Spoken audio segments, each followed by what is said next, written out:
Aqui, Isabelle Costa, S1 Live. Marcos e Bruno, eu queria que os dois respondessem, né? É sempre engraçado quando a gente vem aqui perguntar sobre algum nome de jogador especulado, porque vocês acabam sempre dando a mesma resposta quando tem alguma coisa ou quando não tem. E aí os torcedores acabam perguntando, mas eles sempre falam que não procede e depois aparecem com o nome, né, anunciado, com o jogador contratado. E aí eu queria perguntar para vocês, porque o nome do Oscar surgiu na imprensa agora, né, nesse último fim de semana. O Flamengo, pelas informações que saíram, consultou o jogador.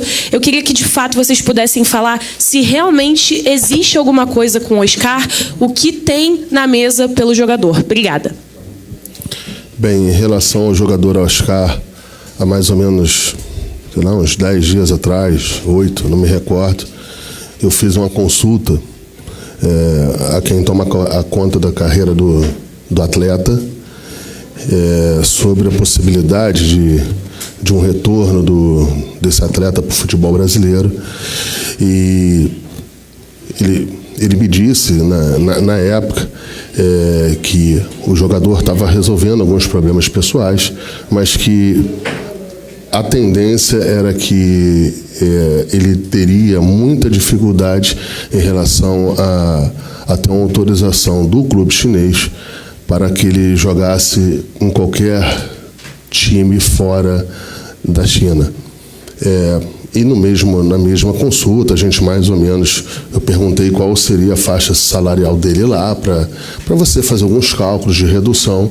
E quando eu soube do salário, eu fiquei até um pouco querendo saber mais de detalhes em relação se isso aí tinha outros pontos em relação a outros valores juntos, agregados, a parte de patrocínio, alguma coisa, porque era um valor bem considerável. E eu até me desanimei, né, quando falou isso aí, ainda mais porque teria que resolver com o time chinês também. Então foi só isso que aconteceu. Essa história ela ficou adormecida aí durante uma semana, 8 dias, bastante dias, e parece que veio uma informação de fora do país, até de um jornalista que parece que é importante, que eu não conheço, e que teria dito ele que o Flamengo estaria em negociação com o clube chinês. Eu posso dizer que o Flamengo nunca entrou em negociação com o clube chinês. Braz. Letícia, do UOL.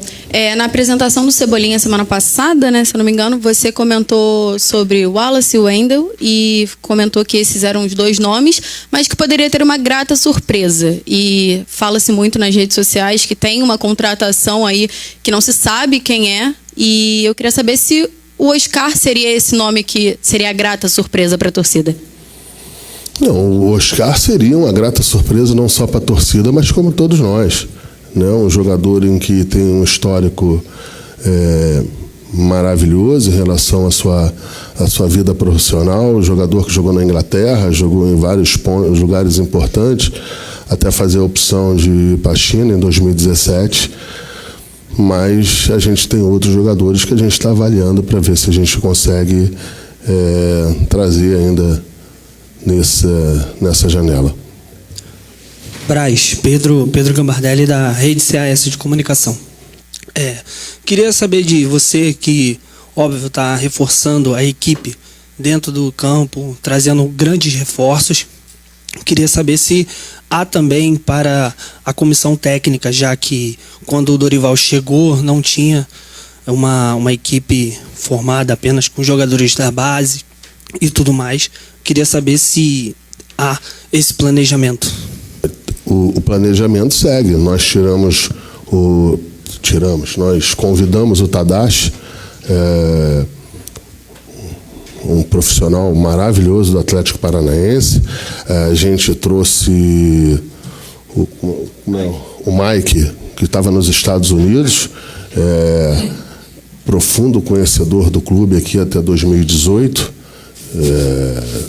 2017, parece, 17 no começo de 18, a gente vem trazendo alguns profissionais para qualificar ainda mais a comissão técnica. A gente vem fazendo isso aí. os atletas, os profissionais, na maioria das vezes, estão em outro trabalho, em outro clube, e a gente vem tentando, quando a gente acha que é importante, para trazer esses profissionais. E é isso que está acontecendo. Já trouxemos 2 ou 3 profissionais aí de muita qualificação. Braz, aqui. Tatiana, da Band. Eu queria saber em que pé que está o Wendel, o Wallace, como que está essa negociação, se essa semana já deve ter alguma definição desses 2 casos. Não, acho que essa semana, eu acho que é uma semana muito importante, até para a gente vem pedindo celeridade, até para a gente avançar para outros jogadores, se a gente entender que não conseguirá ter êxito desses aí. Agora, eu acho que é importante a gente também pontuar aqui que a gente já trouxe 2 grandes jogadores para essa janela, senão fica sempre a cobrança da perspectiva ser maior do que a realidade. A gente, há 5 minutos atrás, apresentou o Vidal, que é o tamanho do jogador que a gente apresentou aqui. Semana passada a gente apresentou o Everton Cebolinha, jogador de 26 anos, flor da idade aí para chegar, ajudar bastante a gente aqui em relação a dar força para a equipe, a dar bastante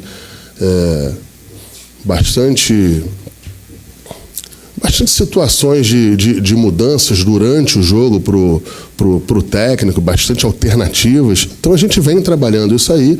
É evidente que a gente quer completar aí com, se possível, um Wallace, um Wendel ou outros jogadores que a gente entender que possa fazer ainda nessa janela o mais rápido possível. A gente não pensa em estender aí até o final das janelas as contratações, não. Boa tarde, Braz. Até pelas inscrições, a gente tem aí 3 jogadores para inscrever na Libertadores. Na Copa do Brasil a gente pode inscrever a qualquer momento, mas aí tem a gente também tem a necessidade de jogador estar aqui o mais rápido possível para começar a ter padrão de jogo. Não adianta só o jogador vir muito bem fisicamente, mas sem estar treinado junto com a equipe. A gente precisa dele aqui o mais rápido possível. Se possível, a gente vai conseguir, a gente vai tentar isso aí. Boa tarde, Braz, Spindel. Eu queria te perguntar se o Flamengo, nessa janela que abre hoje, pensa em contratar um lateral direito. E, paralelamente a isso, eu queria te perguntar como é que está a situação do Rodinei. O clube pensa em renovar o contrato? O Rodinei tem um contrato até o final do ano. Na hora certa, a gente vai tratar do assunto. Esse assunto está sendo tratado com a maior naturalidade do mundo, até porque o atleta tem contrato em vigência. A gente tem o Mateuzinho, a gente tem os 2 jogadores aqui que a gente confia. A gente tem que entender que aqui não é seleção brasileira, não. Aponta o jogador lá e manda vir. Não é assim. Aqui a gente embora possa entender que tem uma necessidade real, a gente também tem os planejamentos financeiros que a gente tem que cumprir. E isso aqui, com o presidente Rodolfo Landim, sempre foi sacerdócio. Então, é isso. Oi, Braz, Spindel, boa tarde, Eric Faria, TV Globo, Sport TV. Talvez os 2 possam responder, um acrescentando ao outro. Eu queria que vocês falassem um pouquinho assim, como foi essa contratação do Vidal, assim, quando se contrata um jogador desses, o que é preciso fazer? Porque assim, ele é dono dos direitos, então assim, vocês não precisam fazer um investimento em compra do direito, mas ele é um jogador que a gente sabe de um patamar alto, cujos salários são altos. Como é o convencimento para um cara que não é brasileiro a vir para o Rio de Janeiro? É mais do que uma mudança de clube, é uma mudança de vida. O cara passou, 200 anos na Europa, enfim, agora vem morar num outro país que não é o país natal. Como é que é? Eu queria que vocês dessem um pouquinho de bastidorzinho assim, de como é trazer um jogador desse tamanho. Obrigado aí pela pergunta. Obrigado pela pergunta. Primeiro, só aproveitar para dizer que tanto o Vidal como o Everton já saíram no bid. Então, legalmente, ele já tem condição de jogo.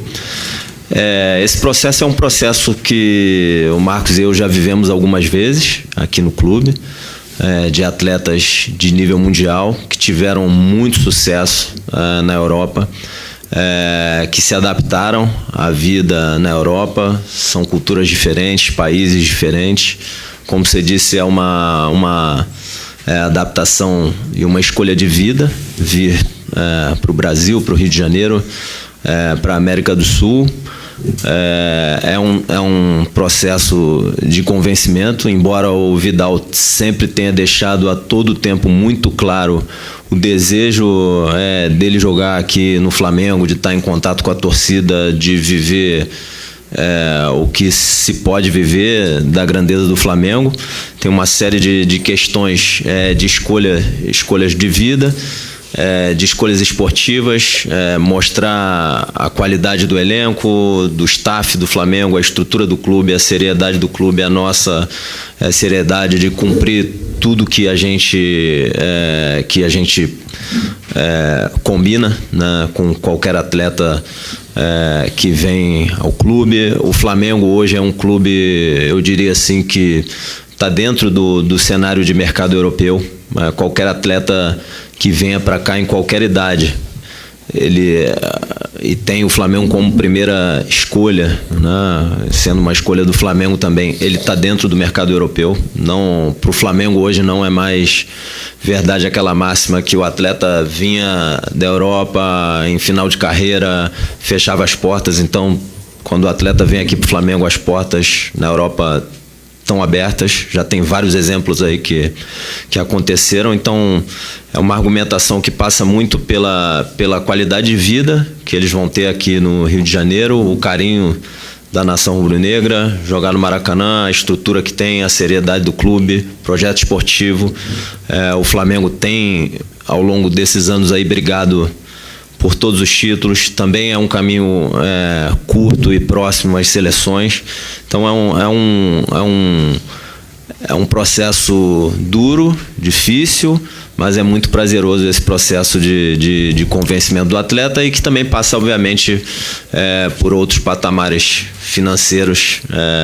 O atleta tem que abrir mão importante de aspectos financeiros de clubes como o Arthur jogou na Europa, Juventus, Inter de Milão, Bayern de Munique, Barcelona, são clubes que têm outros patamares financeiros em relação ao Flamengo. Então, tem que ser uma escolha do atleta muito firme de vir para cá mesmo. A primeira vez, pegando um pouquinho do gancho aí em relação ao Vidal, a primeira vez que eu falei com o Vidal, a gente estava em Munique, na casa do Rafinha, e a gente tinha sido uma negociação de quase 6 meses ali, aquela situação. O Rafinha há muito tempo no Bayern de Munique, eu não me lembro, não me recordo. Surgiu o nome do Vidal. Eu falei, liga para esse maluco aí. Aí o Rafinha foi e ligou, ele atendeu na hora, ele estava no vídeo. E aí ficou conversando lá, ele conversando com o Rafinha, e a gente no vídeo, o Bruno também, e o Rafinha fala, só falta você, vamos. Só que o Vidal estava no Barcelona na época, contrato em vigência, seria uma situação muito complexa, sem nenhum nexo, essa que é a verdade, para naquele momento a gente fazer qualquer tipo de investida. Isso aí nem foi noticiado na época. Depois, bastante tempo depois, quando ele volta para a Itália, e depois desses 2 anos, né? 2 anos que ele passou na Itália, a gente entendeu que poderia fazer uma investida nele. Ele se colocou sempre à disposição, no bom sentido. Isso é muito importante falar. O Vidal, ele tem mercado para jogar no país que ele queira. Eu posso afirmar isso, no país que ele queira. Talvez, claro, isso aí também não é nenhum demérito para ele, o tempo passa para todo mundo. Ele não vai jogar na Espanha no Real Madrid. Mas tirando o Real Madrid ali, o outro ali, ele tem vários times que ele poderia estar jogando na Itália, na Inglaterra. Ele tem futebol para isso, tem pulmão para isso.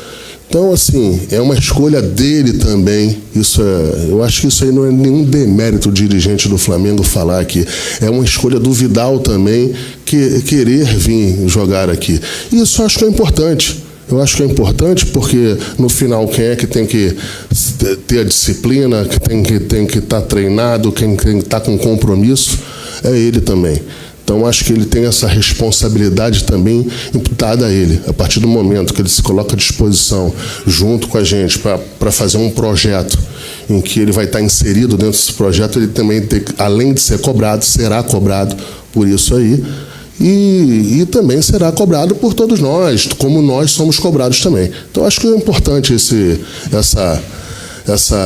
sentimento do atleta de querer jogar no Flamengo. Quanto tempo durou? Você falou assim, você ligava para o Cebolinha? Não, mas foram situações totalmente diferentes. A gente teve uma consulta em relação a isso. A gente teve uma consulta ao Vidal lá atrás, ficou bastante tempo adormecido. A gente tinha questões internas aqui para resolver, questões internas seríssimas aqui para resolver, que seria importante tá todo mundo alinhado para que esse projeto ele fosse à frente. Então ficou muito tempo adormecido, teoricamente sem possibilidade dele vir, e depois, na hora que a gente entendeu que poderia avançar, a gente avançou e aí foi até rápido. Spindel, Braz, Raiza Simplício aqui da Gol. Primeiro eu vou fazer a pergunta para o Spindel e depois o Braz, se ele quiser também falar. A gente tem visto, né, o Atlético Mineiro muito em cima da comissão de arbitragem, sempre indo na CBF fazer reclamações. Essa semana a gente teve o Palmeiras também se posicionando muito forte, né, em relação à arbitragem, e de certa forma isso pressiona bastante os árbitros. Eu queria saber como é que tem sido a atuação do Flamengo, você que está responsável por esse contato direto com a CBF, né, se é verdade isso também. Queria saber de você. E, para completar com o Braz, a gente sabe que agora tem um novo formato no Conselho do Futebol do Flamengo, mercado aberto. Queria entender um pouco como é que funciona hoje, com esse novo formato do Conselho do Futebol, como é que tem funcionado essa aprovações, entre aspas, das contratações, como é que tem sido esse processo? Olha, em relação à arbitragem, o que o Flamengo sempre vai buscar na relação com a CBF é que seja o melhor nível de arbitragem possível, que as escolhas sejam sempre técnicas, adequadas para os níveis de pressão e para a grandeza dos jogos, que se tenha transparência e que o nível esteja sempre crescente, que se profissionalize cada dia mais a arbitragem, que se formem novos árbitros, que a gente entenda como é que o trabalho estrutural está sendo feito. De forma alguma o Flamengo vai fazer algum tipo de pressão para querer conduzir a arbitragem para algum caminho, tirar um benefício. O que a gente quer é uma arbitragem limpa, transparente, eficiente, que se tenha tempo de bola rolando para que seja um espetáculo melhor. Para que o clube que esteja mais preparado, que desempenhe um melhor futebol. É óbvio que às vezes o que conta no final é o resultado, às vezes o árbitro não vai interferir e a bola não entra, enfim, mas que tenha o máximo possível de tempo rolando, que seja uma arbitragem limpa, com critérios claros, uniformes, e é sempre isso que o Flamengo vai buscar em todos os questionamentos que possa vir a fazer. É sempre entender quais são os critérios, como o trabalho é feito e, de novo, buscar o melhor nível de arbitragem possível. O Flamengo não tem uma intenção de fazer pressão para ter benefício. Quando a gente entende que tem algo que, em termos técnicos, deva ser melhorado, a gente faz os nossos questionamentos e coloca nossos pontos à CBF para que eles possam ouvir, e se eles entenderem que tem espaço para evolução, evoluir. É sempre no intuito de contribuir e trazer uma arbitragem melhor para o futebol brasileiro, que eu acho que é o que vai contribuir para um espetáculo cada vez melhor para o torcedor e que possa vencer o melhor dentro do campo. Repete a pergunta. Queria saber como é que tem sido, nesse momento de janela de transferências, essa nova formação do Conselho do Futebol, que aconteceram algumas mudanças, saíram algumas pessoas, entraram outras. Como é que funciona esse processo de contratações do Flamengo em relação ao Conselho? Tem que passar por uma aprovação? Queria que você explicasse um pouquinho para o torcedor.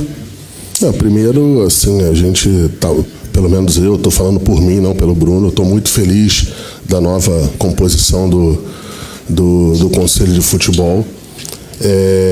Quando a gente teve a primeira reunião do Conselho de Futebol, essas duas contratações elas já estavam, se não me engano, uma feita e a outra muito bem encaminhada, faltando alguns ajustes, algumas situações até de liberação do Vidal lá na Itália, que não era problema nosso, que a gente tinha que aguardar. E, enfim, quando a gente, nessa mesma reunião que a gente já teve uma reunião, a gente passou sobre a situação, já tinha vazado, a gente já tinha falado sobre o Wendel e o Wallace. E a gente conversou, expôs dentro do Conselho a nossa defesa em relação às contratações a tentativa, né, a tratativa desses dois atletas, para você ver, quando a gente estava nessa reunião do Conselho, vou aproveitar aí, nem o nome do Oscar eu levei na época, porque, assim, como era uma situação em que, pelo menos a gente no primeiro momento analisava que não seria possível, a gente nem levou esses dois. Eles deram opinião, analisaram também, estão analisando. A gente levou também uma série de informações aqui dentro do departamento para que começassem a tomar conhecimento, para poderem também dar suas opiniões e darem as suas sugestões. E é isso, a gente, pelo menos eu acredito que a gente vai ter um bom convívio e terá uma boa relação, exatamente como a gente tinha na outra composição. Boa relação, respeito, enfim, espero que a gente tenha nessa também. Oi, aqui. Boa tarde, Bruno. Boa tarde, Braz. Meu nome é Betânia, sou do Diário do Fla. Eu gostaria de saber que tem muitos rumores, como sempre, nas janelas de transferência. Esse agora com o chileno Pulga, procede essa informação ou é só mais um murmurinho? Assim, a gente evita falar de nome específico, é um grande atleta, seleção chilena também, da Fiorentina, óbvio que a gente conhece o jogador. O tá bem aqui. Do meu lado. Mas é só isso que eu posso dizer. Mais um pouco eu boto ele para falar. Aqui, ó, Fernando. Braz Spindel, boa tarde. Queria até direcionar ao Spindel essa pergunta. Já até conversamos isso hoje na coletiva, que o Flamengo elevou um pouco o sarrafo de contratações desde 2019. Em 2019 foram contratações para se consolidar como potência, e de 2020 para cá, principalmente, são contratações para se manter, que às vezes parece até que é uma missão mais difícil que chegar ao topo, é continuar no topo. E quando você vai fazer uma contratação desse tipo, você tem, obviamente, grandes concorrências. Por exemplo, muito se falava que o Boca, que também um clube que dispensa apresentação, uma camisa pesada, queria o Vidal e que já tinha até uma conversa em andamento. Como é isso? Como é você lidar com o jogador, a dificuldade que já é natural, e também conseguir sobrepor os desejos de outros clubes que também são muito grandes e também querem ter esses jogadores nesse nível de contratação? Obrigado. Olha, acho que a nossa missão aqui, a missão de todos que estão aqui no Flamengo, é que tenham os atletas, o treinador, comissão técnica, o staff, a estrutura, e criar um ambiente junto com o torcedor, junto com a nação rubro-negra, que seja propício ao Flamengo conquistar títulos, né? Então acho que esse é nosso objetivo principal aqui. O Flamengo está sempre brigando e sempre conquistando títulos de relevância. E aí é natural que a cada janela a gente tente qualificar ainda mais o elenco, dar mais alternativas para o treinador. O calendário no Brasil é muito duro. Você tem hoje o Flamengo aí disputando as 3 competições simultâneas, Copa do Brasil, Libertadores e o Campeonato Brasileiro, brigando por título nas 3, jogos seguidos em meio de semana e final de semana. E é um desafio enorme a gente seguir qualificando o elenco para poder brigar em todas as competições e vencer. E é óbvio que partir de um elenco já tão qualificado como é o do Flamengo e trazer atletas que possam somar é de uma dificuldade enorme. E aí eu acho que é uma estratégia nossa, do clube, de convencimento de cada atleta, para que ele possa entender que o Flamengo é o melhor projeto esportivo para ele, dentre uma série de outras questões. Então acho que passa muito por estratégia de convencimento, não é só financeiro. Tem uma série de outras questões que fazem com que o atleta leve e tome a decisão de vir jogar em um determinado clube, no nosso caso aqui no Flamengo, e não são decisões somente financeiras, são decisões que passam pelo atleta, pela família, pela outra parte, pelo outro clube que está na mesa também. Enfim, o Flamengo está brigando por título, é um aspecto que ajuda, e a qualidade do elenco e do treinador e comissão técnica com certeza também é algo que auxilia muito a convencer do projeto esportivo do Flamengo. Boa tarde, Braz Spindel, aqui Custódio, canal Custódio Fla. Dentre tantas especulações, surge o nome do Alex Sanches sempre. O que tem de possibilidade nessa negociação? Zero.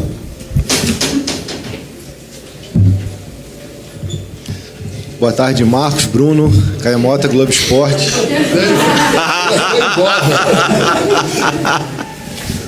Bota ele para falar. Boa tarde, Marcos, Bruno, Caio Mota, Globo Esporte. A pergunta, são duas, uma para cada, se for o caso. Uma sobre correção de rota. Parece claro que o Flamengo fez uma correção de rota ao longo do caminho. E que tipo de autocrítica ou autoanálise vocês fazem do primeiro semestre e das novas perspectivas que essa correção de rota trouxe para agora, daqui para frente. E uma lição um pouco do ano passado é que o Flamengo esticou muito a corda até o final pelas 3 competições e no final chegou com a performance e a parte física muito desgastada. Como que vocês avaliam esse ano equilibrar essa questão, analisando mês a mês, semana a semana, que chegar até o fim, se dedicando 100% por tudo, ano passado custou um preço muito caro, né? Como que vocês avaliam isso? Obrigado. Depois eu completo. Eu acho que quando você pergunta em relação à correção de rota, em relação à troca de técnico, à troca de comissão técnica, eu acho que teve um ponto que foi fundamental nesse processo todo, e aí cada um entende de uma maneira, e a gente também não pode querer que as outras pessoas entendam da nossa, ou da mesma clareza ou transparência. Eu acho que o fato da gente não poder ir para a janela ou poder fazer as contratações no começo do ano deixou o ambiente um pouco mais estressado. A gente tentou fundamentar aqui internamente o porquê, tinha um pedido de ordem superior do presidente Landim, que estava de maneira correta, certa, de travar as contratações. A gente agora, depois de saber qual foi o final do episódio em relação ao Banco Central, é muito mais fácil você tomar as decisões. Mas a gente tinha uma situação, na época, de muita imprevisibilidade, e a gente tinha que tentar que a gente postergar essas contratações. Eu acho que isso aí foi um dos pontos, não foram todos os pontos, um dos pontos que ajudou a dar uma estressada. Eu acho que também, da mesma maneira, eu acho que a gente tem que tratar um pouco isso com naturalidade. Da mesma maneira que o Jorge Jesus deu muito certo aqui, ou deu certo, um outro vem e dá errado. E a gente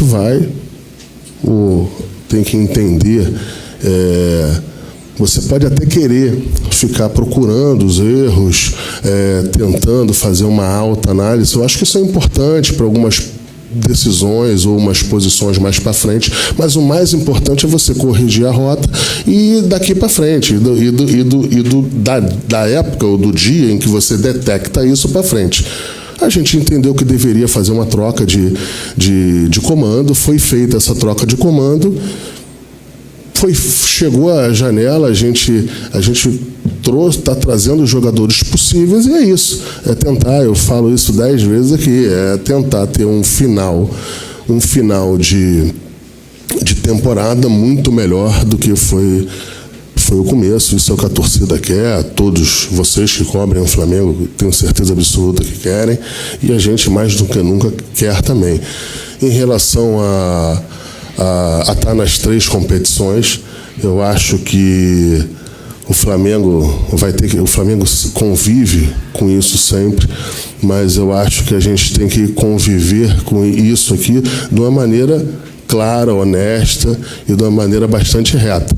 Por exemplo, eu vi alguns questionamentos, eu entendo os questionamentos, eu entendo as interpretações em relação à escalação que foi feita no jogo passado, mas podem acreditar, entrou em campo a melhor equipe possível do grupo de 30 atletas que a gente tem ali atrás. A gente aqui quer ganhar as 3 competições, a gente joga para ganhar todas as competições, mas isso não quer dizer que você não tenha que fazer ajustes para que você possa ir avançando nas competições, né? Então, assim, eu acho que é um processo natural, um processo normal, mas que o torcedor, o dirigente aqui vai estar sempre com essa pressão, a comissão técnica vai estar sempre com essa pressão, e não tenha dúvida que a gente aqui vai estar sempre querendo ganhar todas as competições, se possíveis, mas o que você não pode é não tratar com responsabilidade ou tomar algumas decisões aqui em função de análises científicas que a gente tem aqui dentro para que possa botar jogador A ou B dentro de campo. Só complementar o que o Marcos falou, eu acho que tudo aqui tem que gerar aprendizado para a gente fazer melhor, não cometer os mesmos erros. Não estou nem apontando qualquer tipo de erro, mas não cometer, a gente tem que aprender com nossos erros. Em relação à questão da disputa dos 3 campeonatos, o Flamengo sempre vai querer entrar para vencer todas as competições que disputa, e aí a gente vai aprendendo com os erros e fazendo os ajustes que são necessários, como o Marcos disse. Então, um pouco antes aqui, ele já disse que a gente trouxe o Tadashi, que é um fisiologista de primeiro nível, que ajuda muito todo o staff aqui do clube, a comissão técnica nessa questão do controle de carga, prevenção de lesão, quem é que está apto para jogar, do ponto de vista fisiológico, qual é a melhor equipe possível ali. A decisão final sempre é do treinador, mas é mais subsídio para o treinador decidir. A gente trouxe o Mike também para ajudar em toda essa parte científica ali, também de controle de carga, prevenção de lesão. Então a gente está investindo em estrutura também. Um dos aspectos da janela, já chegou o Everton, já chegou o Vidal, que a gente tenha um elenco também com mais alternativas para fazer frente às 3 competições no mais alto nível possível. E eu acho que tudo isso é aprendizado também do que a gente vai vivendo ano a ano, dos nossos erros, das nossas tomadas de decisão, para fazer sempre melhor a cada ano e poder finalizar bem a temporada e, se Deus quiser, trazer grandes títulos aí para a nação. Aqui, Aline Nastari, TNT Esportes. Baseado no que foi dito até agora, voltando ali ao assunto da janela de transferência e tal, até para alinhar um pouco e entender o que foi dito. Você falou que tem 3 vagas apenas para preencher na Libertadores, que já fizeram 2 grandes contratações, pelo que vocês falaram, parece que o Wallace e o Wendel também super bem encaminhados, e aí vários nomes são ditos aqui. Como vocês olham para essa janela na ideia, talvez até de um número, de quantos jogadores, não sei se isso existe ou se é só oportunidade de mercado, e baseado nisso que vocês disseram, essa grata surpresa para o torcedor ainda está de pé? Ainda pode haver essa expectativa? Sim, ainda está de pé. Ainda está de pé. A gente entende que deveria ou poderia fazer ainda mais umas 2 contratações em relação ao que você falou na inscrição da Libertadores, no nosso entendimento hoje, seria, teoricamente, na ordem de chegada do próximo atleta, né? Então, a gente já vai escrever o Vidal, vai escrever o Everton Cebolinha, e a gente escreve mais um hoje a nossa cabeça na ordem de chegada. Isso não quer dizer que também os jogadores que vão chegar depois não poderão ser inscritos. Eu gostaria de relembrar para vocês que o Davi Luiz, por exemplo, foi inscrito na semifinal. Na semifinal, a gente escreveu 2 jogadores. Isso não quer dizer que a gente possa contar isso, né? A gente tem um grande clube para enfrentar, a gente tem o Corinthians para enfrentar, e o que tem-se para fazer hoje são inscrições de 3 atletas. Se será possível ou não inscrever 2 atletas depois dos jogos com o Corinthians, a gente vai ver na época. Braz Espíndola, boa tarde. Vocês estão com um discurso muito pés no chão, mas ao mesmo tempo esperançosos com janela e tudo mais.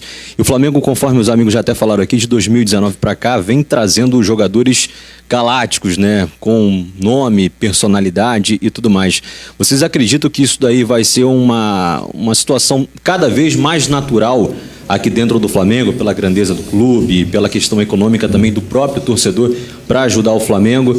E também, assim, a gente é um pouco responsável por criar esse factoide, às vezes, com alguns nomes que estão lá na Europa e nesse momento de janela, como Neymar, já foi falado em outros anos, e até Cristiano Ronaldo foi dito nessa nova janela. É uma pergunta talvez mais utópica do que e vai levando na esportiva. Se você teve algum contato com a dona Dolores, isso daí existe alguma chance de tornar o Flamengo esse time galáctico aqui no futebol brasileiro? Com todo respeito à tua pergunta, mas assim, a gente tem que tratar isso aqui de uma maneira muito séria. Em nenhum momento a gente tratou com o Cristiano Ronaldo, eu pelo menos nem pensei nisso. O que se tem aí de conhecimento é que em um momento que eu tive na Europa, eu tive com a mãe do Cristiano Ronaldo, a conheci num restaurante que eu estava com a minha família, estava com a família dela, a gente conversou 5 minutos, tomamos um café, foi isso que aconteceu. Ela me tratou com a maior cordialidade possível. Eu estava na Ilha da Madeira, quer dizer, casa dela, região dela, foi só isso que aconteceu, mais nada. Isso aí gostaria muito, mas isso aí é impensável e a gente em nenhum momento a gente pensou nisso. Mas você é algo cada vez mais natural, Braz, você acha? Contratação de jogadores astros lá da Europa? Não sei se vai ser numa situação mais natural. Em 2018, aqui tinha 10%, 15% abaixo desse orçamento. Eu acho que as contratações não foram iguais às que foram feitas em 2019. Isso não quer dizer que os jogadores que chegaram em 2018 não são grandes jogadores, são grandes jogadores, mas eu acho que a gente fez o maior também número de contratações de jogadores um pouco mais pesados. Mas, assim, não sei. O que eu posso falar é que quando o presidente Rodolfo Landim estiver aqui na presidência do Flamengo, com certeza essa cobrança dele será sempre para que possa se trazer os maiores jogadores, os melhores jogadores possíveis dentro da disponibilidade da janela. Braz, Spindel aqui atrás, Bruno Vilafranca do Coluna do Fla. O Marcos tocou num ponto há pouco tempo atrás, agora na coletiva mesmo, falando sobre o Vidal, que mesmo com 35 anos ainda tem bastante mercado na Europa, de repente não no primeiríssimo escalão, mas que ainda tem bastante mercado e que fez esforço para vir para cá. Projetando que ele e o próprio Cebolinha, que também chega agora muito badalado, né, sabendo que podem render em campo, existe alguma coisa no contrato deles que facilite uma possível saída mais à frente para voltar para a Europa, por exemplo? Do Cebolinha não, do Vidal também não. Não, nenhuma. Última pergunta. Braz, Spindel, Marcelo Marinho da Litoral News, que à vontade qualquer um dos dois para responder, mas o debate sobre a arbitragem geralmente é tratado pelos clubes só quando eles se sentem prejudicados de alguma forma. Foi o caso do Atlético Mineiro na última quarta, é assim recorrentemente no futebol brasileiro. pergunta que eu quero fazer para vocês é a seguinte: de que maneira vocês acham que os clubes do Brasil, vocês como dirigentes de um clube do tamanho do Flamengo, podem contribuir para o processo de profissionalização da arbitragem brasileira? Porque a gente está num ciclo vicioso de que os clubes só batem na porta da CBF, na maioria das vezes, para reclamar de atuações da arbitragem. Qual o impacto que os clubes têm também nesse papel do avanço da profissionalização, de uma melhor atuação da arbitragem no Brasil? Olha, assim, da parte do Flamengo eu vejo de uma forma um pouquinho diferente do que você comentou aí. O que, de novo, o que a gente está sempre tentando fazer é olhar de uma forma técnica. Tem gente aqui dentro, tem uma equipe aqui dentro que olha a arbitragem de uma forma técnica, sem o objetivo de fazer pressão para trazer benefício para o Flamengo. O que a gente quer é uma arbitragem mais limpa, técnica, transparente, mais qualificada, mais profissional. O Wilson Senem é extremamente qualificado, ele subiu bastante o nível da arbitragem da Libertadores ao longo do tempo que teve lá. Eu acho que merece um voto de confiança. Eu acho que a arbitragem no quesito de bola rolando, de deixar o jogo correr, eu acho que ela já evoluiu esse ano, depois da chegada dele. E agora, o trabalho ele não acontece do dia para a noite, ele tem que ser dia após dia. E o Flamengo sempre, quando vai fazer alguma colocação, é nesse intuito de que seja mais profissional, mais transparente, com mais quadros qualificados de árbitro, que as escalas sejam adequadas aos desafios, à pressão que determinado jogo demanda, ao tamanho do jogo, ao tamanho dos adversários, e que sejam equilibradas, assim, equilibradas no ponto de vista das escalas. E aí depois tem mais uma série de questões que aí eu acho que é mais a CBF que pode explicar, que são estruturais aí do trabalho do dia a dia mesmo, para que se possa evoluir. Então você tem que entender como foi a performance como você faz com qualquer coisa na vida, como foi a performance da arbitragem numa determinada rodada, e aí é um trabalho da CBF de treinar, qualificar, corrigir os erros para na próxima rodada fazer melhor, depois e assim sucessivamente. Então esse que é o nosso objetivo, para que tenha uma arbitragem de um nível cada vez melhor aqui no Brasil, para que apareça sempre os artistas do espetáculo e que vençam melhor dentro do campo. A minha opinião é parecida com a do Bruno. Eu acho que o atual presidente da comissão de arbitragem, ele fez um bom trabalho na Conmebol, ele qualificou bastante a arbitragem na Conmebol. Eu acho que por esse trabalho, eu acho que deva dar a ele hoje um crédito para que se ele dê tempo de fazer as estruturações que ele entende que tem que fazer, os processos em relação à arbitragem hoje no futebol brasileiro. Ele é uma pessoa muito dura, mas me parece uma pessoa muito, muito reta. Eu tenho facilidade com essas pessoas, porque a pessoa não é dura comigo, não é porque eu fico de mimimi. Ele é muito duro nas posições, pelo menos de quando eu tive o contato com ele. Agora, eu acho que ele merece esse crédito. Eu acho que ele merece. Isso não quer dizer que eu não acho que o Flamengo não foi prejudicado aí. Ninguém me convence aquele gol do Gabigol lá contra o Botafogo, entendeu? De que estava impedido. Ninguém me convence. Mas é aquilo. Eu acho que já passou. O Botafogo já ganhou o jogo de forma merecida. O Flamengo não fez o gol, o Botafogo fez o gol de forma merecida. O Botafogo ganhou o jogo. Mas, sendo bem pragmático e reto na sua pergunta, eu acho que o atual presidente ele tem esse crédito, pelo menos do Flamengo aqui. Obrigado, Marcos. Obrigado, Bruno. Gente, daqui a pouco a gente vai liberar 15 minutos.